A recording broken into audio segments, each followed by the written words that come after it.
Houston, and I'm co-facilitating today with Kathy Snyder. And we wanted to do a little sharing. And what I wanted to share with you, especially because there are a lot of folks on call who may know me, you understand that I'm a believer in community and in the power of agency and advocacy in our actions and our collaborations. And we do those things on behalf of ourselves and on behalf of others and the causes that we serve and that we care about. And this has been a wonderful journey for me because I'm a curious learner. And like you, I'm on a lifelong journey. And I am so inspired today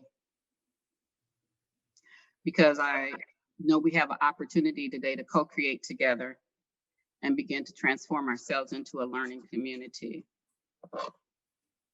And mostly I have passion for being my best and for helping others be their best selves. And I believe that today we have the power and our gifts, our talents, our strengths, our aptitudes, our attitudes, our beliefs to solve any problem in the world. And I do believe we can do it kindly and positively. And like a kid, I believe it's enough cookies in the jar for everybody, for all of us. So for me, this journey I just wanted to share has truly been one of inspiration. I appreciate most the opportunity to work with the United Way staff. I want to thank them for their professionalism, their planning, and this big idea, Equity Summit. And mostly I just wanted to share from this experience that Kathy has really inspired me. Kathy Snyder, the co-facilitators. We have come to know each other over the past year. She is the architect of this Equity Summit. I'm so grateful for your curiosity, your zest, your humor, your love, and your kindness, especially in the co-facilitation space. Thank you for sharing that very graciously with me, Kathy. Well, you're welcome. And I could say the same and will say the same. It's been a really meaningful process to be able to work with United Way and work with Kimberly in developing this summit and in getting to know our speakers and getting to hear some of their stories, which as a preview, you're going to be hearing today, which is really exciting. And the whole idea that we all bring strengths to this space. And to me, that's really important. So in Kimberly, I see a lot of bravery. I see a lot of kindness. I see leadership that just exudes from her and really impacts in a positive way everybody she comes in contact with. And it's just been such a great experience to be able to work with Kimberly on this, as well as the rest of the really awesome team here with United. Well, we are getting into our summit then here today. The first thing that we'd like to share with you is a land acknowledgement. And this is with our respect and gratitude to acknowledge the indigenous lands that we are on in this land of the Anishinaabe, the Mississauga, and Nisga'a people. Mapped out, it's really interesting, I think, to see all of these wonderful people that have gone before us in this world. And if you are interested in looking, if you're not from Midland and would like to look and see which land you are on, in the chat box, there's a really nice either phone number that you can text your zip code to, or you could also enter in your zip code to this website and have a really cool conversation with people. If you've never done this before, it is important to understand where we've come from and the people in the land and the indigenous people that walk before us this land. Mm-hmm. So it's a really fun conversation and really an interesting and meaningful one too. So I encourage you to take a look at that. Yeah. All right. So today we're doing 3 things in our 2 hours. We are looking at why we're here, and it's really to hear some inspiring stories from some really awesome people, and we'll introduce them to you here in just a few minutes. And also then what can we learn from this experience, and where do we go now? as we step away from this summit, because this isn't the end of our process. This is really a step along our journey, as Kimberly put so nicely. And if we co-create it together, then we can certainly make large impact. All right, Kimberly, on to you. Okay.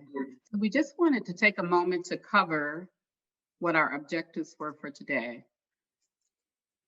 Going through the information, I think all of us experience raising an awareness and the impact of identities, understanding how to also challenge our assumptions and increasing our capacity to do that,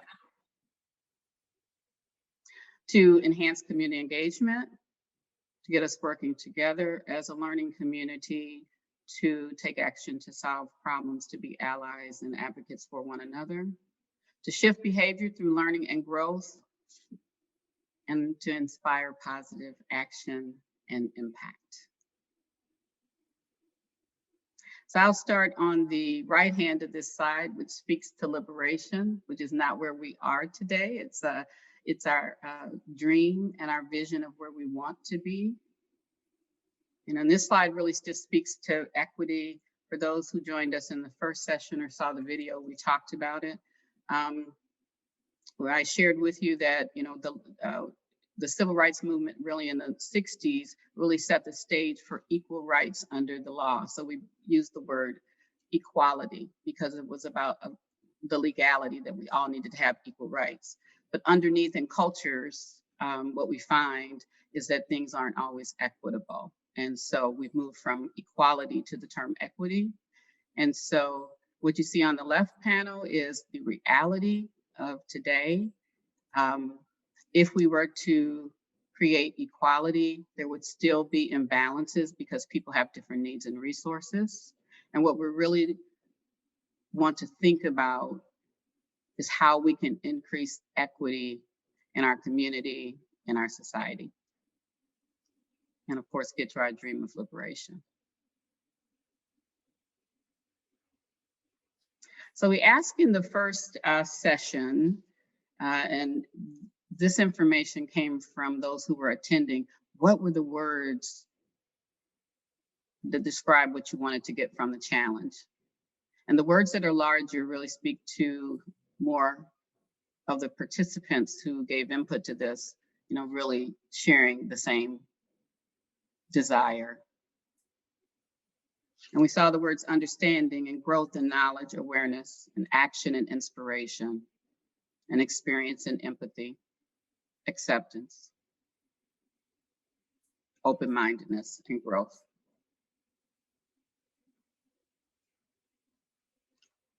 So Kathy, as my co-facilitator, has heard me use this quote before, and those who know me know I'm a student and feel like I'm a daughter of Dr. Maya Angelou. And she tells us to do the best you can until you know better.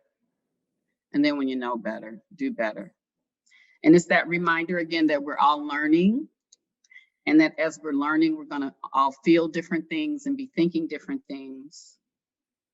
And it's about moments and it's about us moving forward.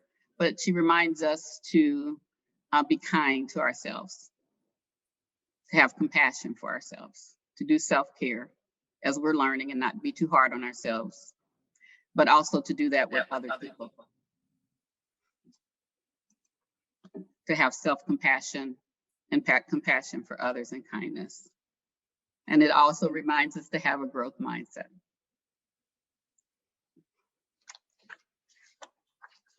When we look at this work, we know that we have gone through a journey ourselves in this last 10 days. And again, this journey didn't start 10 days ago. This is just a continuation of the process. But what I love about this systems approach is it shows us the interplay between the growth that we're doing on an individual level and the families and the groups and the workplaces and the teams that we might impact, as well as on a larger organizational level where we've got some really wonderful groups in our community that are doing work in this area. And what this shows, and what Kimberly talked about in the beginning so beautifully, is that when we co-create this world together and we really understand the interplay between all of these things, then the growth that I do as a personal human being has ripple effects outside. but also the systemic work that's happening in our organizations and communities impacts me at a personal level. And when we all work together in this space and the ways that we can really make the most impact, then we can maximize our impact. And that's what we're here to talk to you about today. And so when we move into our interviews, which is really the exciting, I think, part of this, as well as the breakout rooms that we'll move into later, we encourage you to be thinking about these stories with the systems lens. Where is the inspiration happening and where is the impact happening? And just kind of keep that in your mind as you'll do some discussions with some other people a little bit later in the summit. So, friends, we've got some awesome people here that you can see now on your screen. These are our Inspired Action Summit panelists. And what we know is that they are from a variety of places in our community and that they have done a variety of great work in this space of diversity and inclusion. And what we want to do, though, is introduce them in a more deliberate way. We are going to introduce them by their superpowers. What are those superpowers, you might ask? Well, there's some really good research out there that when we view our world through a lens of strengths, that it can have really awesome impact. And what we would like to do is introduce our people through their lens of strengths. They've each taken an inventory called the VIA, which highlights their character strengths in this world. And they've shared those with us. So instead of giving you their bio, I'm going to tell you about what makes them awesome. For our first person, which is here, Jimmy Green. Jimmy Green shared with us his top 5 character strengths, and they are creativity, which you can see by his awesome background there, leadership, humor, love of learning, and fairness. So we welcome Jimmy to our panel today. Thanks for being here. Next up, we have Diane. Diane told us she had fun taking this test, and her top strengths are honesty, kindness, spirituality, creativity, and gratitude. Diane, welcome, and thank you for being on our panel today. Next up, we have Gina Wilson. Gina Wilson comes to us with 5 awesome strengths. And hers are love of learning being first and foremost, followed by humor, love, gratitude, and creativity. Welcome, Gina. Next up, we have Dr. Amy Beasley, and she is coming to us with 5 strengths of leadership and curiosity, creativity, perspective, and appreciation of beauty and excellence. Thank you for being here, Amy. And finally, we have DeAndre Hogan, and DeAndre Hogan comes to us with, again, some pretty awesome strengths of humor being his top strength, also followed by hope, love of learning, judgment, and prudence, making solid, informed decisions. We have a great panel. We have similarities with some of the strengths in these panel. We also have really unique characteristics. And isn't that the beauty of us as human beings? That we can find yet common ground, yet we all are individuals in our own way. So welcome to our panelists, and I'm going to turn it over to Kimberly. Welcome, all of you. So I just wanted to ask, we're going to have you share stories with us. So this is our discovery period. And if you could just move to the slide so everyone can see the question. This was the question we asked our panelists. We asked them to share a personal story about a time when they were inspired by success related to equity and inclusion. And I am going to start with Diane Brown. Good morning. Good morning, and thank you, Kim. Okay, so for my story, um, it's personal, but it was also a group effort. As part of the We Hear You Coalition, when we started meeting, one of the things we said is we want to walk the talk. And as we started defining our scope and our strategy on how we were moving forward, we came up with 6 focus areas that we were going to target: business, environmental structure, healthcare, housing, income and poverty, and law enforcement or police. And so earlier on, as we started meeting, some knew each other, some were total strangers. And of course, there's always that, well, how much can I really say? And how much, can I just be real with this group? And watching that evolve over time. So when we started talking about law enforcement and policing, it was interesting because, again, the coalition is made up of community business leaders, corporate leaders, um, city and county officials, and pastors. And it was interesting because one of the members, who's a Black male, when we started talking about policing, said, when I get stopped by the police, the first thing, they notice is their hand is always on their gun. And then they ask them to get their registration, proof of insurance, those type of things. And he says, being a Black male, I often wonder, is this okay? I really don't want to turn my head because I don't know, what may or may not happen next. And our police chief, who is also part of this coalition, chimed in and she says, well, there's something everybody needs to understand is when we go through training, it is standard procedure for us when we get out of our cars and we're walking up to another car to have our hands on our gun because we don't know what we're going to encounter or who we're going to encounter.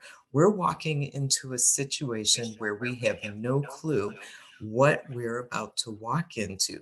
And she just explained how it's not meant to be intimidating. It is actually meant to be careful, on guard, and aware. And it was just interesting because we said at some point when we're done collecting all the data and we have everything tallied and everything's going to roll out, we want to have these tough discussions. And going through that, we felt like we had a major breakthrough because how many people will sit in a group and say, here's how I feel, going when this happens to me, and then to have the other party say, but this is why that happened. So not only was it eye-opening and a learning experience, but for me, it was also understanding something I never understood before, which is how does a Black male feel when they're um, stopped by the police and what's going through their minds and what are they thinking? And then at the same time, learning from a police officer's perspective, what they're thinking, what's going through their mind and how they've been trained. And it was just interesting to see the reaction of the entire team. And it was just heartfelt and honest. And we said, now, how do we take this out to be able to continue these type of discussions and be able to lead this effort as we transition to have more of these discussions within the community? So it was a matter of listening, learning, empathy, and understanding. And Mm. yet we were able to move forward to say, okay, so based on this, here's our next steps for this particular focus group. Mm. Oh, that's a powerful story, Diane. Thank you for sharing that. Very diverse group coming Yes. from a lot of different perspectives and questions around trust and Yep. how real I can be in this group. And wow. And And and we're asking everyone to listen. Kathy shared the me, we, us systems model way of thinking, and there was me in there, there was we in there, there was us. It was a lot that was going on, but I heard you say empathy and understanding and action. Yep. So thank you so much for sharing that story. That was very powerful. And I'd also say, and we're definitely a solid team now. I mean, there's nothing that we Mm, can't talk to each other about. mm. There's the power of a breakthrough moment. Yep. And people sharing their feelings. Yep. Thank you. DeAndre, welcome and welcome to Midland. Thanks, Kimberly. Thanks for sharing, Diane. Appreciate you, Kathy, for the invite to take part in this. And so the story I'll share about inspiration to me started and when I was in a school setting. So I'm in the school system, so I'm bringing that perspective to the panel. Is me being in the space predominantly white with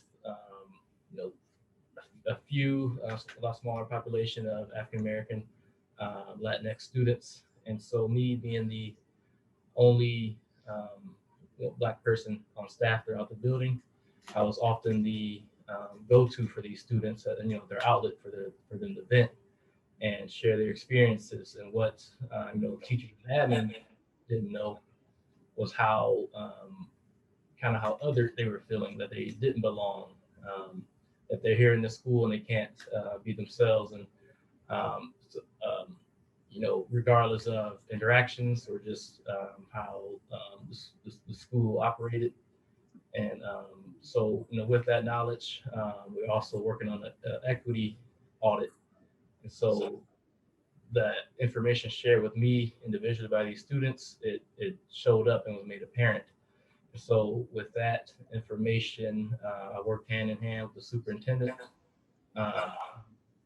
to work on ways and brainstorm ways we could be more inclusive, so that everyone can feel that they're heard, that they have a voice, that they belong. And out of that was birthed a mentor program for young men of color that I coordinated. And this is kind of the beginning and start of my DEI journey. And so I'm stepping into uncharted waters for me, and like the place I was in.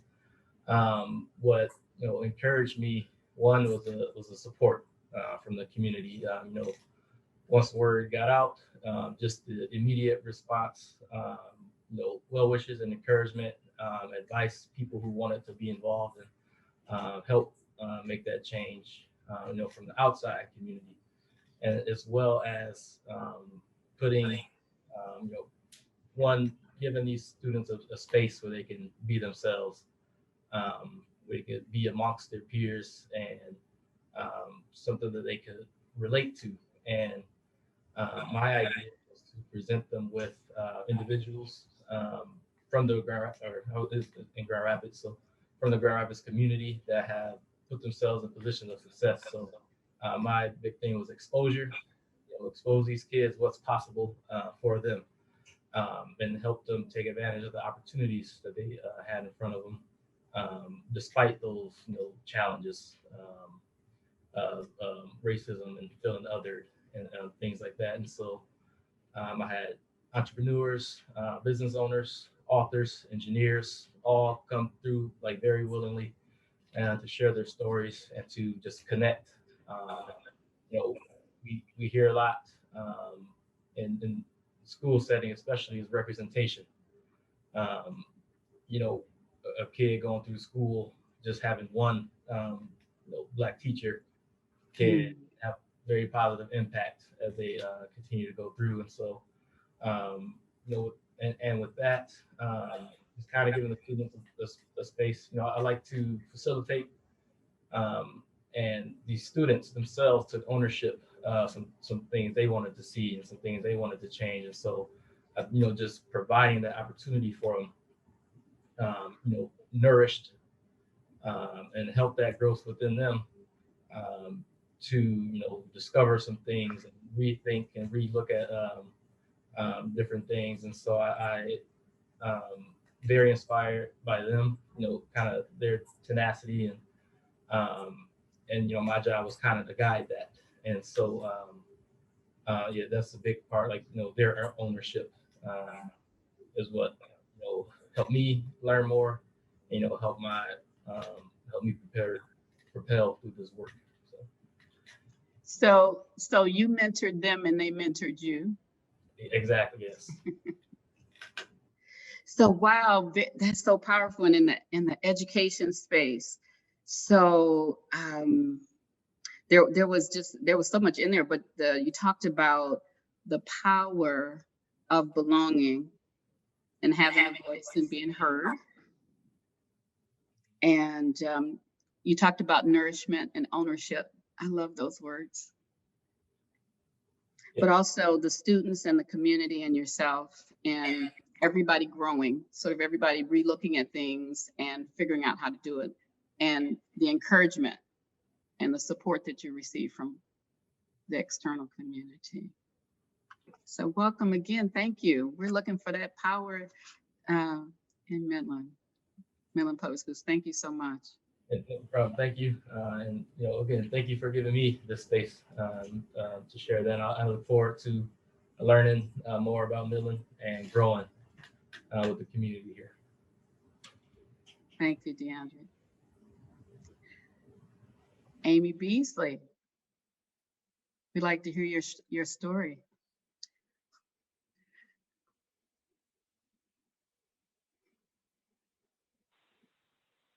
Hey friends, my face already hurts from smiling.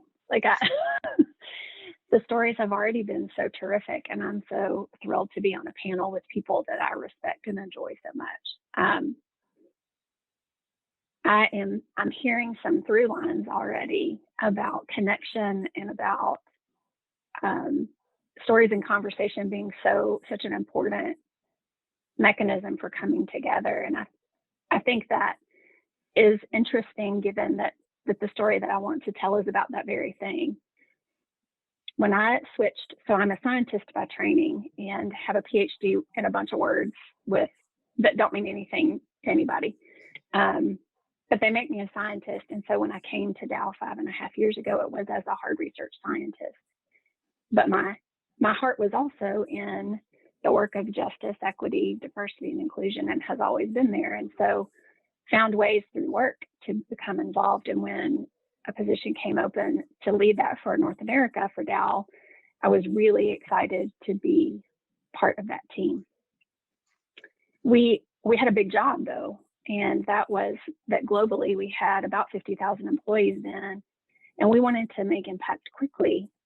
And recognizing that connection has to happen first, we developed a couple of tools, and one of those was something called Dimensions of Diversity. And then I had the opportunity to develop something called Courageous Conversation. What I can say is that those live within Dow still, but they have made its way into the Midland community as well. And so I've had the opportunity to do Dimensions of Diversity and have taken Courageous Conversations into lots of different contexts. And here's why this matters to me. Because, and I'll describe Dimensions of Diversity. So whenever I have the opportunity to meet with a group, we usually introduce by showing a slide that has all these different dimensions of our identity described, the different variables that make us who we are. And I start by courageously sharing some of my own. So things like you would see right now that I'm probably a white woman from the South. That's hard to miss.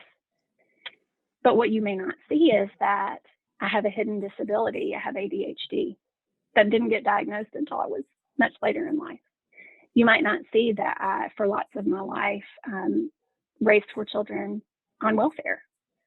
You might not be able to tell by looking at me that I am an introvert or that I'm a kinesthetic learner. So it helps us to all come to the table recognizing that, just like the VIA test that we took to describe our superpowers, that the list of those runs deep and wide.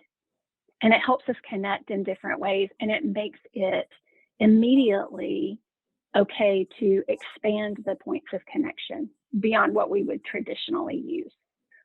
It makes those relationships deeper right away. And Courageous Conversations does kind of the same thing. It teaches us how to have conversations that might intimidate or scare or feel that they're not approachable around topics that might feel difficult to us. And it gives us some tools to use to do that effectively. But I think the most important thing that it has done, and I've seen this as I've taught this workshop and learned alongside everybody as we have these courageous conversations in Midland Public Schools with any number of students around hard topics of race and racism, around gender and sexuality. I mean, you name it. We've talked about it. I've done this in our plants with Dow in the Deep South, in a manufacturing environment, like everywhere. And what that says is people are hungry to have those conversations. They want to be honest and transparent and authentic with each other.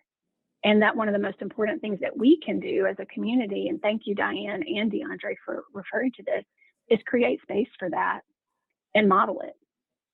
That we're okay having those courageous conversations because we know how important it is. And I think I have, selfishly, I have grown so much in the last few years, just in really looking honestly at myself and also in my relationships in the community and how real and true those are. I'll say it reminds me constantly of three things. Every time I run into either of those activities, reminds me of three things. It reminds me that everyone belongs in this work. And it reminds me that nobody looks like their story. Because when you start having those courageous conversations, people's real stories come out and you never know. And I am stunned all the time at the just depth of experience and understanding and empathy that comes from those experiences. And then the last one is probably that courageous growth and action is possible and it's necessary for all of us to thrive. The conversations are important. It's really the growth and the action that comes from those conversations that are what power thriving for each of us and eventually change both systemically and in our one-to-one connections and relationships. Well, that sounds like a charge, Amy, for us today. Courageous growth and action. So much in there. Thank you so much for, powerful story. So you talked about the head and the heart and sort of this tug and pull that we get into, right? When we have to step into a space where we feel vulnerable. It ties back to our first two stories about trust and vulnerability, but belonging and being heard, right? And creating space for one another, creating safe space and giving grace and understanding that we all belong and nobody looks like their story. Nobody. So thank you. I thought about it as living history, all of it, because everything that we're in right now, we're creating, Diane, the work you're doing, with your law enforcement, police and task force, DeAndre, coming to our community, and Amy, and the work that you've done in Down, how it's cascaded out into Midland. Jimmy Green. Yes, is that a, We'd love to hear your story. which one? I have lots of stories. First of all, thanks. I'm always surprised I get invited to these panels because I usually say something that I probably shouldn't say, and I always think that maybe I won't get invited back. But my guest list seems to keep. I don't know. I've always been very comfortable in these kind of topics and in these kind of forums, and quite frankly, I love the uncomfortableness. And if people weren't uncomfortable, I'd probably create it because I'm very comfortable talking about uncomfortable things. But my success and the story I wanted to share is something that Kimberly probably doesn't know I'm going to share, but I'm going to because she's a part of that story. I've always been very comfortable being the only one in a room, and I don't have to, and I don't mean the only one who wears a hat with a suit. So just so you know, I'm the only Black person who, especially when I first got to Saginaw, every place I went, I was it. So I was the first Black bank manager, commercial loan officer, you name it, with Second National Bank. I had these great mentors who got me involved in the community. I'm still the only Black CEO in ABC's 65 history and all the 50 states. And so I always laugh because I always say I'm Catholic too. So I pray white and I work in politic white, but I play Black. So, it's kind of, and when I say play Black, I'm talking about I got a whole lot of Black friends, my frat brothers and the whole work. So I'm very comfortable in these worlds. And so I probably will say something that might be a little offensive, but it's not to me because that's not my intent. But when I got here, I got tired of being the only person in a room. And so at the time, Saginaw was having this crazy, crazy crime spree. And every day, every day when there was such a thing called the Saginaw News, on the front page were all these Black young men being arrested for crime. And it was just, I was so dismayed by it, especially being the only one in the room. Nobody ever wanted to talk about it, but it was a massive crime spree. The police were raiding drug dealers and gangs and you name it. And it really did frustrate the hell out of me. And so I just took it personal. I took it very, very personal. And I posed a question to somebody who's one of my very best friends in the world.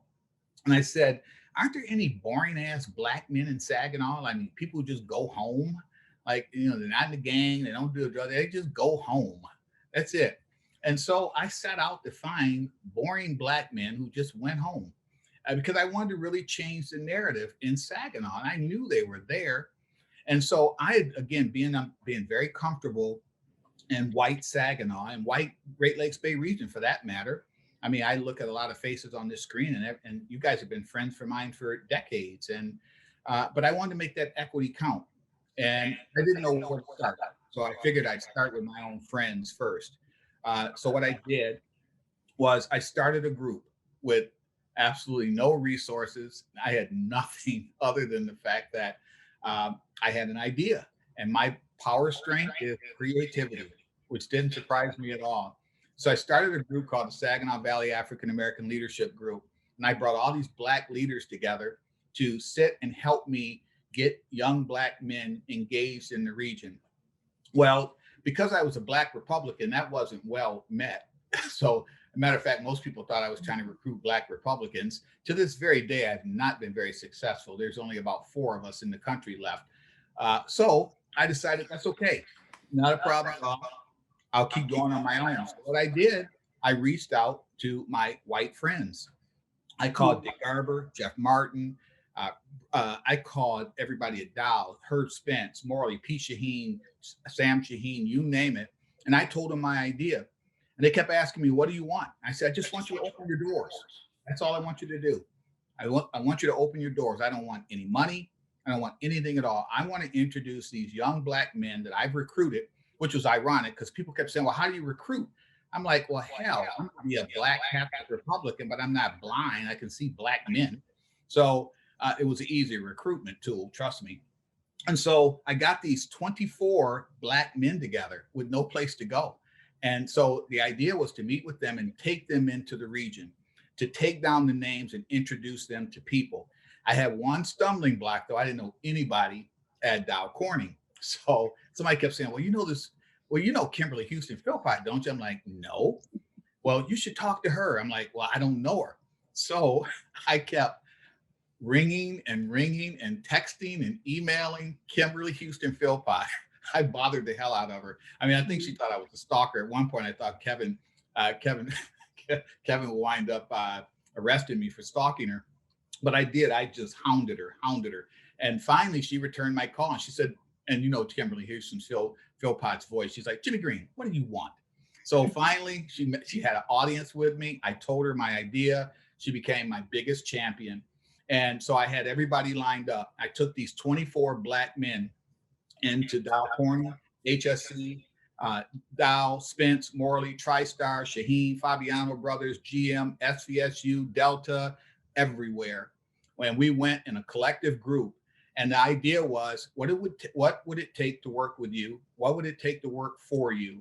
And that was the whole premise of this thing. And more importantly, the only entrance fee that each of the Black men had to pay to get into this group, they had to volunteer for something. They had to volunteer at a nonprofit. And so to this very day, we had people that joined the symphony, which was interesting because we took 24 Black men into the Saginaw Bay Symphony. We had and we had guest tickets and the whole works. You should have seen the looks on white people's faces when they all showed up with their dates. Still one of the biggest laughs I've ever had because I can't help it. Sometimes you guys just make me laugh.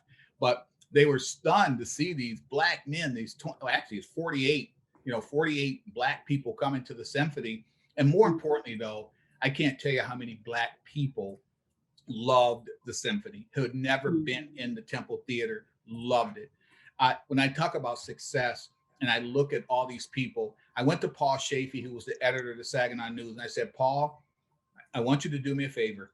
I want you to announce this graduation. It was a year-long program. So it wasn't just the one thing, it was a year-long program. And Kimberly helped me open up some doors with folks. And I said, all I want you to do is do this. Take a headshot of each of these people. Take a headshot. And I don't want it on the Metro section. I don't want it on the community living section. I want it on the business section. And so to this very day, I still carry this picture here. So this is the picture of 24 Black men. You probably can't see it, but it's 24. It's the Saginaw News. It's the business leaders rise to the top. And there are 24 pictures of Black men on this page and who they were. More importantly, got jobs with a lot of these companies. I can go down the list. It's be too long a story. But when you talk about success, that success bled over. And now sometimes it's kind of funny when I look at some of them because they're the only ones in a room too. And I'm like, dude, I stood on the shoulders of giants. You got to stand on mine and open. So Jimmy, I have to tell you, I love Savalti and what you created. I have to take one issue with what you said. I think I returned your call after the second one. I had to do a due diligence on you to find out who you were. So I'm sure I recalled it. I'm surprised you actually called me when you found out who I was. I will say this though, it was interesting to listen to the story and it's personal for me because I was involved with you in that experience. And it's a wonderful story of lift, but it ties back to, DeAndre talking about exposure and opportunity, opening doors and connections, volunteerism and workforce development, how you engage the community. But thank you for sharing too, that you have a growth mindset and you're okay with being uncomfortable, because I think that's the space that we're all living in when we're talking about these issues. Thank you, Kim. Gina Wilson. Would love to hear your story. Hello, everyone, and I'm so glad to be here. And I know so many people on the screen. I want to start sending personal chats. But anyways, I'm so glad to see everyone. So I'm a public school educator, have been for 20 years. And I always knew innately that in order for students to self-actualize and be available for learning, that they needed to feel a sense of belonging and connection. So going back to what and don't we all, right? Diane and DeAndre's story kind of resonated as well as Dr. Beasley's. And I worked to intentionally build that culture in my classrooms when I was a teacher and any other space that I had influence over.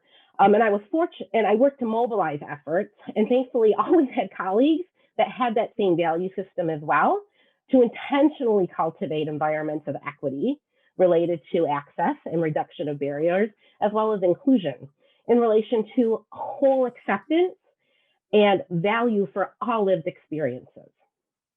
And the story I want to share with you today is a common story that I've been fortunate to experience throughout my career. And it's why I continue to be motivated to advocate for systemic approaches to equity and inclusion for organizations and specifically schools. It's a story about a student named Ken, and I share this with permission with a name change. He was a student of mine when I was a high school principal, and I met one-on-one with Ken to get to know him a bit more before he began attending classes. What I first noticed about Ken was his appearance. He wore a top hat and a cape. He sat with his shoulders hunched forward, eyes looking towards the ground, except when he would speak. But even when he looked up, His long blonde hair would shield his face from me. At that meeting, Ken shared his school history with me, which included lots of years of academic failure and years of severe harassment and abuse by his peers. We call it bullying, but it's harassment and abuse. At this meeting in particular, we created a plan for his academics and a support plan if he needed behavioral or emotional support, or just basically anything. Ken began attending regularly our school, and he would periodically schedule meetings with me to chat, to check in. And at one particular meeting, he asked me if I was curious why he wore the top hat and cape. I told him I thought it was his fashion statement and that he liked formal wear and preferred to dress fancy every day. He laughed and made a joke about looking fancy, and proceeded to share the real reason. He shared that at his old school, whenever he would walk by a group of peers or into a classroom, he would hear laughter, snickers, murmuring of comments to one another. And he shared that what caused him the most distress was trying to figure out what was wrong with him. And since he couldn't figure out what was wrong with him, what did they see in him that was so wrong? Because he thought that if he could figure that out, he could fix it. And then there wouldn't be any more laughter. But because he couldn't figure that out, what was wrong with him, he shared that he was going to take control of what the laughter was about. So he put on a cape and a top hat from an old Halloween costume and said that once he started wearing it, when people would laugh when he walked by or into a classroom, he could think to himself, oh, it's because of my top hat and cape. Because he didn't fit in, he took control over how he stood out. One day later in the year, as I was greeting students, as I always did when they entered the building, I saw Ken come in without his top hat and coat. And he was walking away from me, and I called his name, and I mouthed to him, like, where is it? Like, what's going on? Where is I worried something had happened to it? And he turned around, walked 2 steps towards me, and he said, I don't need it anymore. I can be myself here. That moment with Ken and so many others throughout my career are why I'm motivated to encourage and advocate for efforts to value diversity and actively engage in systems of equity practices and inclusion efforts. These efforts are critical, not just to the Kens of the world, but to all of us. And they're vital. For some, they're life-saving. And it's a continuous effort, it doesn't stop. So, Oh, what a powerful story, Dr. Gina. Thank you so much. Because isn't that all what we want? We just want to be ourselves and be accepted and feel like we belong. I want to thank this panel for answering our first question. I know you're going to come back. We're going to head into a breakout and kind of stretch a little bit, and Kathy's going to share, but I wanted to make sure that I just thank you for sharing with vulnerability. Thank you for your leadership and just so much power of intention in your stories that you told of leaders and individuals doing the work in our community and within themselves to grow and move forward. Thank you. Yes, and Kimberly, thank you for giving me time to get myself together after Gina's story. Powerful. I find it so powerful and inspiring. I'm an inspirational crier, so I think I've got it now. Okay, so what we're going to do now is you're going to have an opportunity to chat with somebody, because we know and we've heard from all of these stories how important conversation is in this work. What we have happening in the background here are some people that are working hard to get you into breakout rooms. And when you go to those breakout rooms, we're going to encourage a couple ground rules that we're just going to establish with you right now. The first ground rule that we are going to establish is that we hope that when you're in that breakout room, that you will engage with the other people that are in that room too. If you need to take a stretch break or something like that, just normalize it, that's okay, but please commit to the people in your room that you'll be in there, okay? The next thing that we can expect, and we already heard about this from Jimmy, who loves talking about the uncomfortable, is this work is uncomfortable to talk about. And as Dr. Amy Beasley talked about, that it's uncomfortable to, to really be authentic and courageous enough to step into these spaces and have these conversations. So we're going to normalize that too. It's okay that we're uncomfortable. We also know that when we speak our truth, that can help us, if we do this together, to work through that space, in that space of safety where we can work together on these things. So we ask that you do speak your truth and that you're accepting to other people that do as well. We're all in this work together because we're all practicing. Again, after the summit, we are not going to have the whole world solved. This is just part of our processes. Productive discomfort, we're all in this together. Yeah, thanks. And so know that this is another thing, that this is a confidential space. So sometimes in these groups, people talk about things that you want to share with other people. And while we know that community is how we learn, we want to make sure we're maintaining the integrity of people. So as Gina said, with permission, she's sharing this story. So, changing of names, sharing of situations, but not saying, I was in a room with so-and-so and they talked about this. Like, we're not going to do that. We're going to come together and talk in groups. Okay. And then the last thing here is that we are all a work in progress. And Kimberly talked about this so nicely earlier, that we're all on our own journeys, and that if we continue to learn and grow and have a mindset that we can do that, then we can really have great impact. So that's what we're going into our rooms with, people, keeping these words in mind. Okay, just ponder that for a moment. When you get there, you are going to, I love positive gossip. So that's essentially what you're doing here, because you're going to talk about people, and you're going to talk about these panelists and the stories that you heard and what really struck you about these stories. We're going to ask you to introduce yourself with your own superpowers.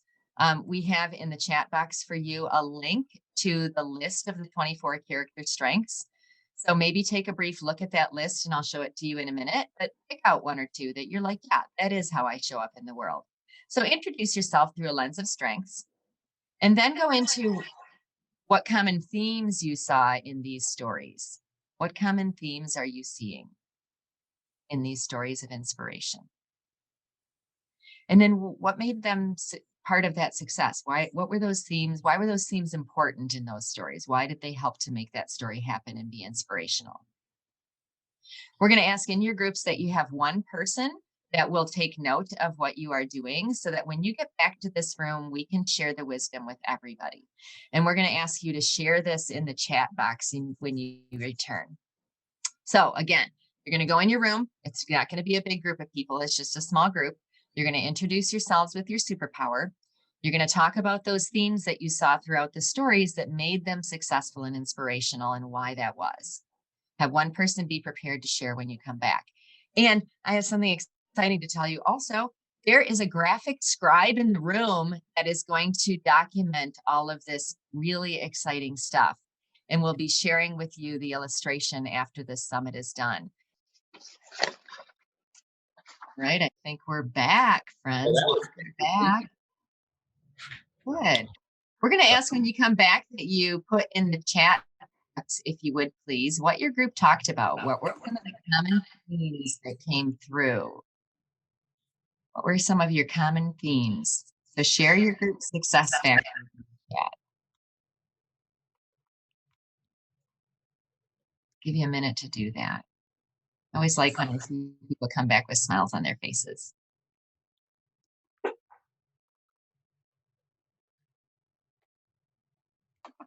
We have intersectionality coming through as our first response. Support, building coalition.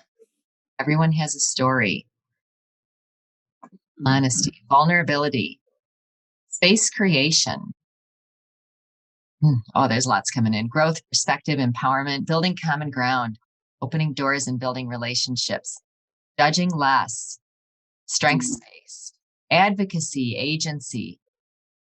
There's such good stuff here, people. We're capturing it all for you. All right. More accepting and strength-based, I see. Yeah. What else are you noticing? I see. intent to do this work with purpose. You can build great coalitions if you get past branding people based on what you think you know. Ooh, powerful. Thank you. Mhm. Thank you for sharing these. Seeking to understand. Hasn't it that quote about seeking to understand instead of seeking to be right? Or listening to understand versus listening to be right? Love it. Or listening to reply. Uh-huh.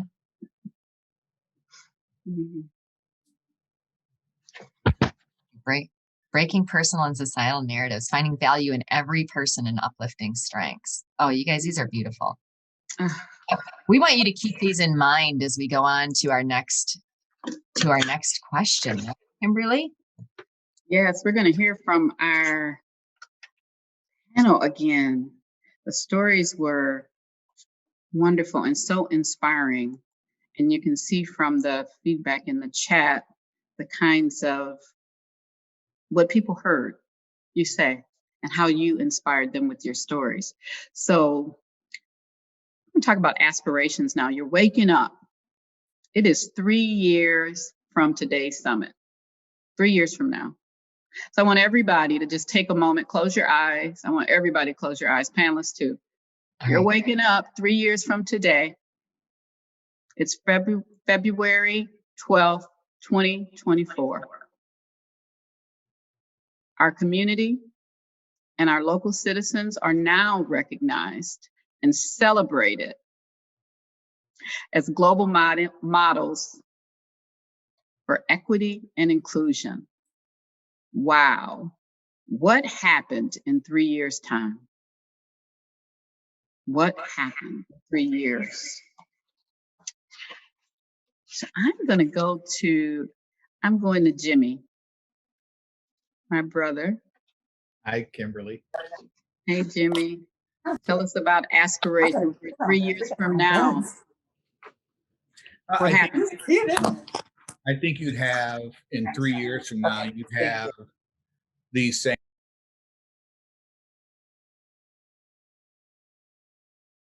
Okay, I was muted there. Okay, can you hear me? Okay. Okay. So in 3 years' time, you'd have the wealth, the brain thrust of this group back together. It's 3 years from now, and there would be representatives from the minority communities, whether they're Black, Brown, LGBTQ, women, you name it. And we'd be talking about bridges and infrastructure in schools. We would be talking about everything other than diversity and inclusion because we would be inclusive. And the diversity in thought is the next hurdle. I think once we get past the cosmetic things that keep us apart, the diversity of thought is our next biggest challenge. And that only happens when we feel like an inclusive group where those thoughts can be shared and not ridiculed or disrespected. So it's a different conversation with the same people.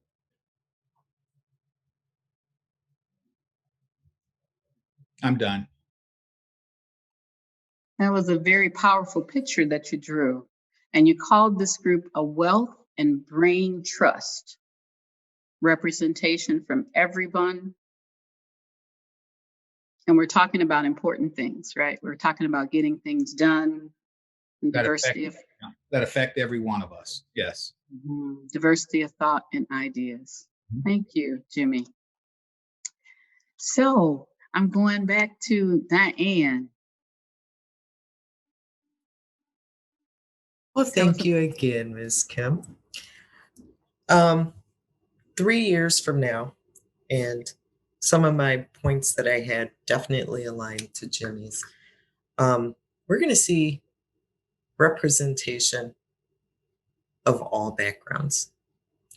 And everyone has a voice, but they will be able to use their voice. We won't be having these discussions in small groups and figuring out, hey, is it a safe place? But have a community which is a safe community to be able to have those discussions and respecting the difference of opinion in addition to making sure that we're not just hearing, but we're listening to understand. And it won't be a conscious effort to try to figure out how we move forward, what's our next action. It'll be natural. And I know we still have some work to do to get there, but that's where what I'd hope we'd be seeing 3 years from now. Mm. So listening to understand, all represented, and everyone has a voice and uses it. And it feels like a safe community, Mhm. a respectful place. Yep. That's a powerful dream. Thank you, Diane. DeAndre, I know you're new here. I'm going to ask you, what is it looking like? What's the aspiration for 3 years from now? Thanks, Kimberly. So for me, in my mind, kind of reiterate what Diane and Jimmy shared. What I see is a space where there's no room for, um, you know, bigotry or insensitivity or racism and things like that. Creating a culture where, like eventually that exhausts itself. Like Jimmy said, we're moving on to the same group of people, but a different conversation, tackling the next problem. And to get to that, we gotta get over this, current this outstanding challenge that we have right now. And along with that is looking at, I see it as kind of a purge of any disparaging, policies, put in place. Looking at rules and systems in place in schools and municipalities, state level, federal level. Really taking a hard look at that, looking at the data. We know what this law says, but who has it affected, and really having some deep dives into making amendments or like I said, like purging those from these systems, and there from a structure level, we can see change too. Mm-hmm. So very powerful. So, so you're really speaking to how we're doing some things. We're looking at what's underneath. We're using data. We're looking at the impact of our systems. And it sounds like we're caring more about the impact because we have it today, right? Yep. And thank you for raising the creation of culture. Different conversation, same group. So thank you for raising the system and systemic issues. Dr. Gina. Okay, so I know that Kathy probably came up with what's our headline because that's an old teacher trick, create a headline. So I created a headline. I got super excited about that. So 3 years from now, the New York Times is doing an article on us, and our headline is Midland, a community connected by purpose. And so they ask us, what did you do? And so we tell them that we made a commitment to learn about ourselves and the lived experiences of our neighbors. And we learn to hold one another's lived experiences in the same regard and value as we hold our own. We are connected in our commonalities and use our differences to guide us to do better in how we care for and consider one another. And that in learning about one another, we changed. We became more empathetic and began to judge less and listen more. When confronted with different or diversity, we got curious and we engaged in dialogue. We exist in a state of learning, and that we feel such a sense of belonging and being seen that we accept nothing less for anyone. So that's our article.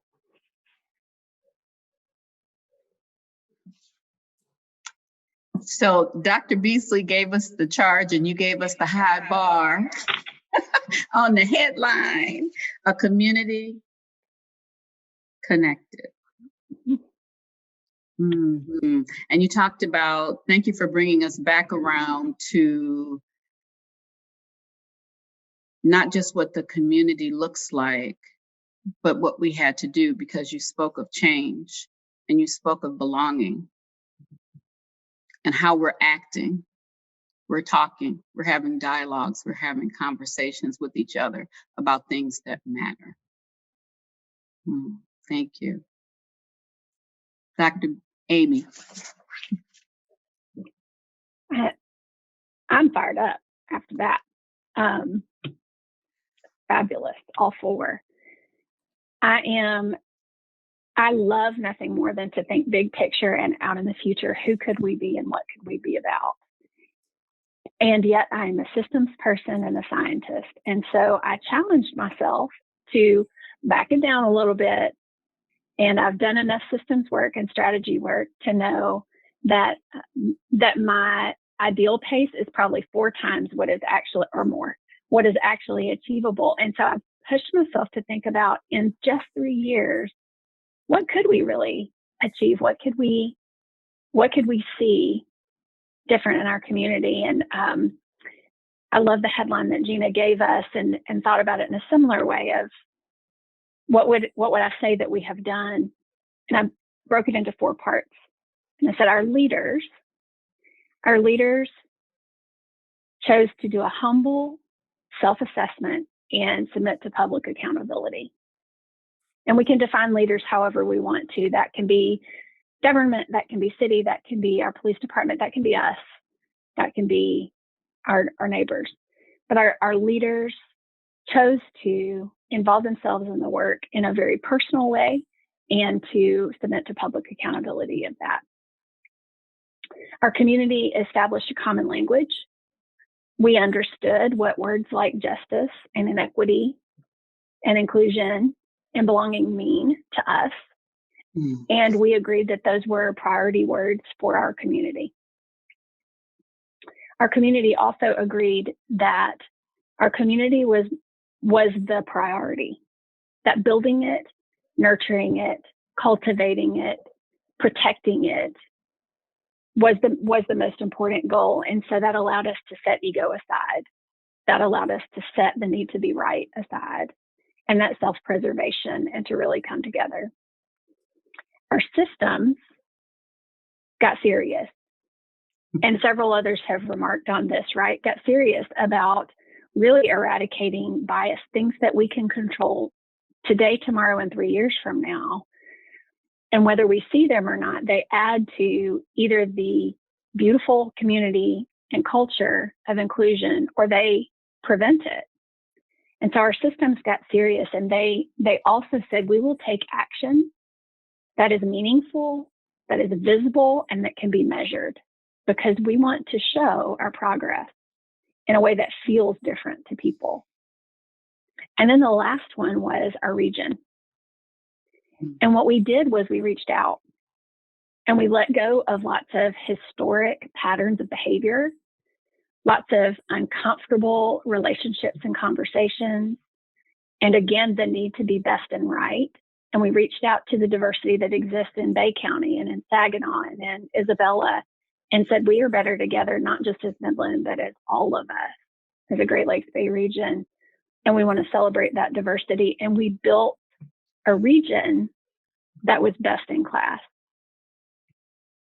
for inclusive community, equitable systems, and the pursuit of justice.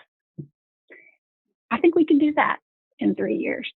Maybe that's wild, but that makes me feel excited and fired up to be with y'all. It's a brain, would you say, Jimmy, it's a wealth and brain trust? Amen. Y'all are rock stars. You all are rock stars. I literally want to say I have goosebumps. Does anybody else have goosebumps? I have goosebumps just listening to what you're saying. And it's such a balance between head and heart, because we ask you to dream. We ask you to speak to your aspiration, but what you shared is not just about aspiration.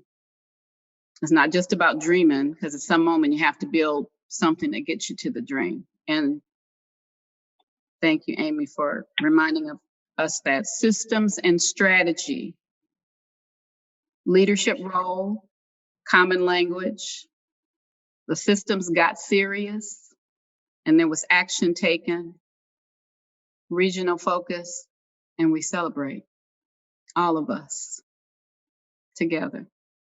That is just absolutely awesome. I hope that I just feel inspired by you, and we're going to head to another breakout. But if everyone here could just join me in giving these folks snaps and rounds of applause for being with us today and sharing your superpowers and your perspectives and your just all your strengths and gifts and your thoughts with us, your passion, your purpose, your voice. Thank you for lifting it with us today at this Equity Summit. You have truly inspired us. Yeah, I want to read that article that Gina has already written as if she's seeing the future. It's beautiful. I hope you have it written down because I was scribbling as fast as I could and I couldn't get it all down. I have it. Of course I do. I'm an old English teacher. Everything has been prepped and is in front of me, of course. And edited very beautifully, I'm sure. Oh, yes. But I love that. I love that title. Like, what a cool thing. Midland, a community connected by purpose. Like that. That's it. And all of the panelists spoke to that in different ways. Some about how we get there, some about what it feels like when we are there. So, all right. Thank you. Okay. So, yes, as Kimberly said, we are going to be sending ourselves into the same breakout room that we were in before. But first, we're going to take a look at what everybody said back at our kickoff summit, because we asked this same question. If you remember, you were on that kickoff. If you were on that kickoff summit, you might remember this. Slightly different wording, but essentially we woke up and these biggest and best streams of equity were realized. And notice those things and how well they align, these words here, with what our panelists just shared with us. And how cool that is to see at the end of this 10-day summit that what we saw and wanted back in 10 days ago, and probably even a lot longer than that, that our panelists have been able to articulate so beautifully too about what that might really look like. So that's that. Now, when we get into our rooms, this is just kind of us setting up for our rooms.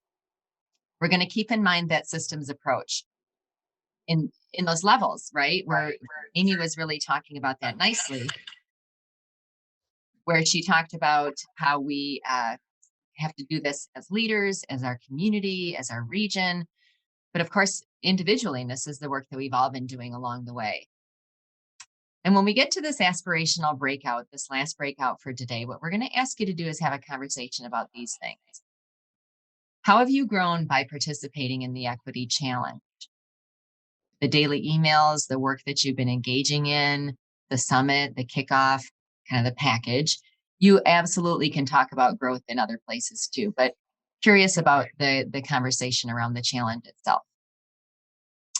And then what are your ideas for bringing the dream of equity to life, this me, we, us level? So thinking in systems, maybe individually or in groups or as our whole community, what are some of your ideas about what needs to happen to make these dreams come true that we all have been talking about today?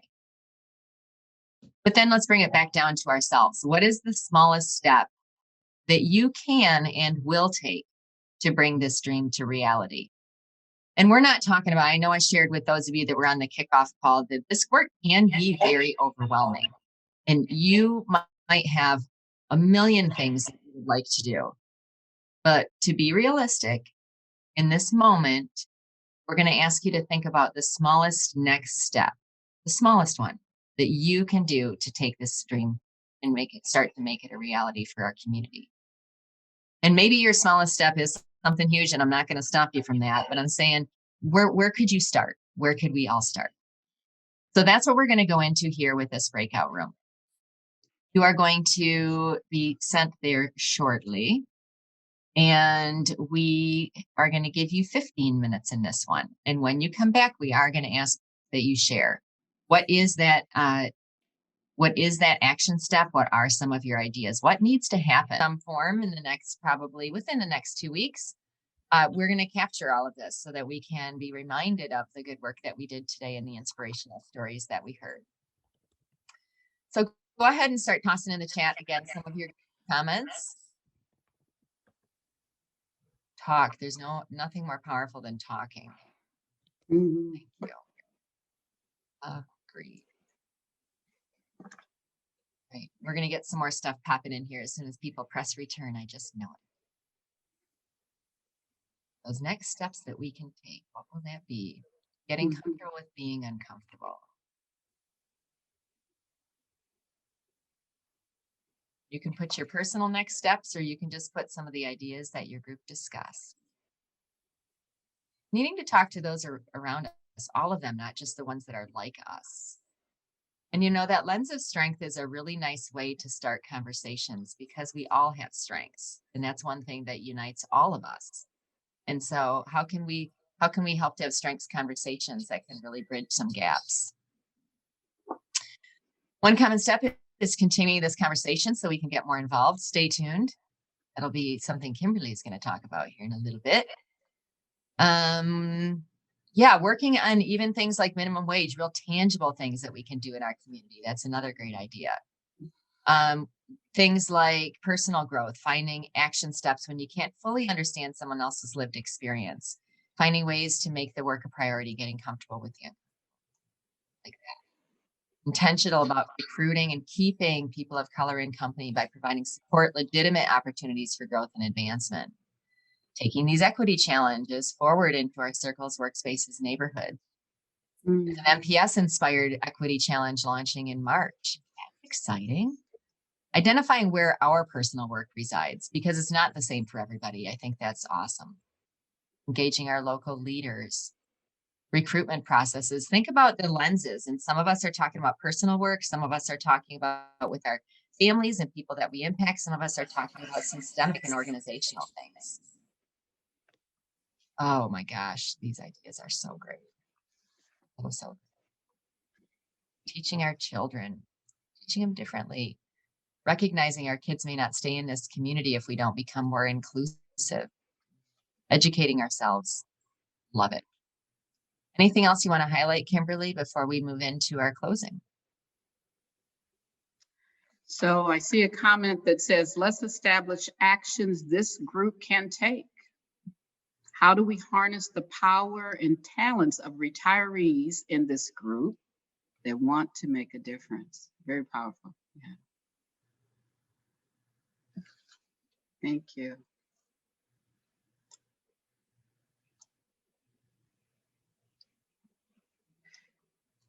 So I'll share this one too. Here's some group thoughts. Have appreciated the opportunity to work more closely with colleagues and break down walls and comfort zones to make this a sustainable practice that we do regularly. Even though there are so many areas that need changes, we can each take one small issue that we're passionate about, especially in areas and spheres in which we already exist and operate. We can work to make stakeholders more diverse, with more diverse perspectives, and overall practicing what we preach. That's awesome. Thank you. So as Kathy shared, all of the information from the chat that with the dreams and the aspirations, as well as the output from this discussion, this breakout discussion, we'll compile and we'll send that to you. So we would just want to take a moment to talk about what's next coming up.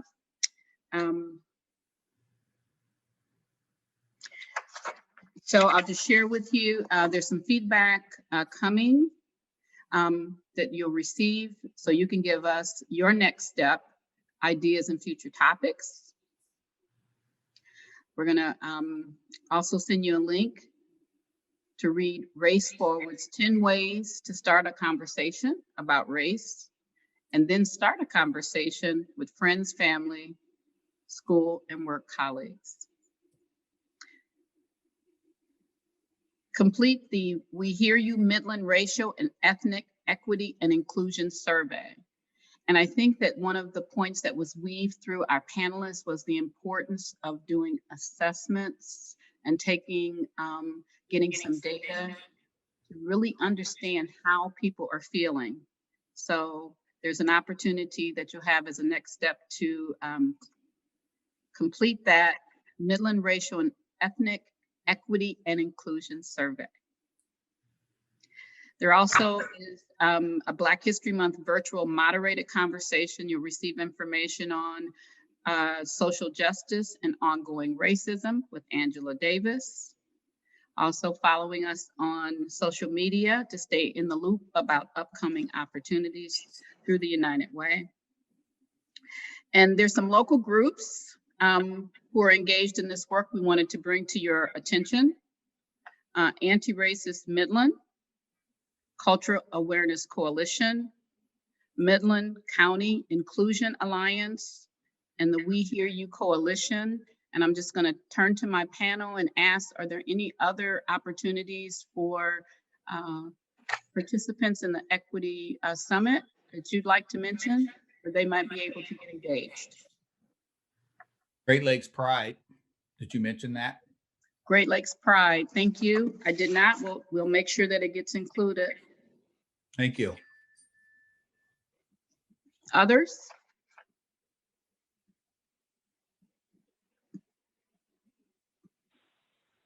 I will just mention the Breaking Bread Village conversations. Those are fabulous. I'm going to amplify the Visibility Project podcast. It's in the interfaith groups. Yep, Mark is putting that out there. So Visibility Project podcast drops a podcast on a monthly basis around bringing visibility around stories from our community that need to be amplified. Thank you. And if you have given an idea, could you make sure you put it in the chat for us too? I'm writing furiously, but I want to make sure we capture these. Mm-hmm. And then in the chat was Interfaith Friends. That came through in the chat too as another group. Thank you. Mm-hmm. So more to come. I want to take a moment on behalf of the United Way and the staff at the United Way and Kathy and myself as co-facilitators of this Equity Summit to first thank our panel for sharing with passion and with purpose and with intent your stories of inspiration. They were truly powerful. I think they just came from every direction as we think about systems thinking, me, we, and us. They touched our thinking and how we do things, but most importantly, they touched our hearts. And they helped us to understand what connection we have to have and how important it is to build trust and to be vulnerable. And for everyone who participated, I just want to say, just thank you for taking time with us out of your day and making this a priority. Thank you for dreaming and feeling and hearing and planning to take action. Thank you for taking the opportunity to potentially make this moment a movement and continue to ask, what am I learning? Where am I struggling? What will I do different as a result? So thank you very much for being with us. Kathy, did you have any final words you wanted to say to our participants and guests? Nothing is as good as what you just said. So thank you so much. It's been a pleasure to work with all of you on this call today and on our planning team, and looking forward to working more together because, again, I mean, we got 3 years from now, and right? At least that's our aspirational goal. So let's get to work. We're going to send everybody Gina's story so we know exactly what the dream is, the headline. So thank you. Thank you for that. So thank you, everyone. And it's Friday. Happy Friday. Have a wonderful weekend. Thanks, everybody. Thank you.